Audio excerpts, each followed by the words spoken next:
जाता है। देखिए, रेलवे ट्रैक को बिछाने का 1 किलोमीटर बिछाने का खर्चा 20 करोड़ आता है, लेकिन ये डिपेंड करता है कि रास्ते में अगर पहाड़ है या ब्रिज है तो ये खर्च बढ़ सकते हैं।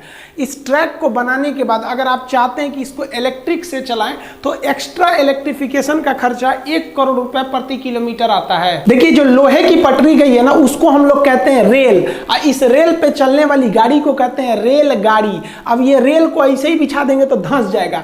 तो इसको आप पढ़े होंगे कि एरिया बढ़ा दीजिएगा तो प्रेशर कम लगता है। तो एरिया बढ़ाने के लिए इसके नीचे स्लीपर बिछाते हैं। पहले ये स्लीपर लकड़ी के हुआ करते थे, लेकिन बरसात में वो सड़ जाते थे, तो बाद में सीमेंट के स्लीपर को लाया गया। तो ये बीच में जो बिछाए गए हैं स्लीपर है, एक रेलवे में जो ट्रेन में स्लीपर होता है सोने वाला वो अलग है, ये लोहे का हो गया रेल, ये स्लीपर। रेल और स्लीपर को आपस में जोड़े रखने के लिए हम यहाँ पर एक क्लिप का प्रयोग करते हैं जो इस तरह से राउंड शेप में घुसा हुआ है, और क्लिप को फास्टनिंग द्वारा कस दिया जाता है। तो ये फास्टनिंग डिवाइस हो गया। रेल ट्रैक के किनारे बड़े बड़े पत्थर बिछा दिया जाता है। इन पत्थरों को हम बैलेस्ट कहते हैं। ये पत्थर कई रीजन से बिछाए जाते हैं, क्योंकि आप ट्रैक को तो ऐसे बिछा दिए हैं, लेकिन उसमें मजबूती कहाँ है? कहीं से बांधे हैं उसको, कहीं से सीमेंट से ढलैया किए हैं? नहीं, तो वो इधर उधर पूरा ट्रैक इधर से उधर हो जाएगा ट्रेन के लोड से, इसलिए वो इधर उधर ना घस के हम लोग क्या करते हैं, ट्रैक पर पत्थर बिछा देते हैं ताकि उसको एक जगह शेप मिल सके। साथ ही पत्थर बिछा देने से ट्रैक के नीचे की मिट्टी बरसात में खिसक के नहीं निकलती है, वरना दुर्घटना हो जाएगा। बैलेस्ट बिछा देने से इस ट्रैक पर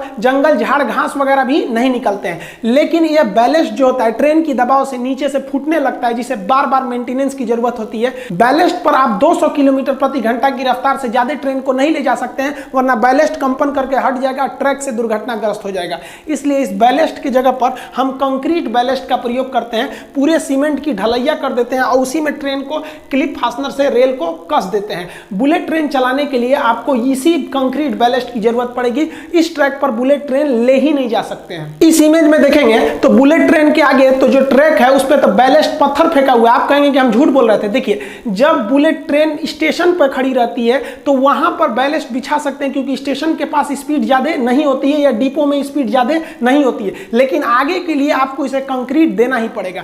दिल्ली मेट्रो देखेंगे तो दिल्ली मेट्रो का स्पीड ज्यादा नहीं है, फिर भी उसे कंक्रीट बैलेस्ट पे ही ले जाया जाता है, जिसका रीजन यह है कि दिल्ली मेट्रो ब्रिज से ज्यादातर गुजरी है, और अगर इस पे पत्थर रखेंगे तो वो पत्थर नीचे गिरेगा तो किसी का सर फोड़ सकता है, वाइब्रेशन के कारण वो गिर सकता है। लेकिन वही दिल्ली मेट्रो जब जमीन पर चलती है, कहीं कहीं वो जमीन पे है, कहीं सुरंग में है, कहीं ऊपर है, तो जब जमीन पे चलती है, डिपो में चलती है, तो देखिए वहां पर भी आपको बैलेस्ट ही मिलेगा, पत्थर ही मिलेंगे।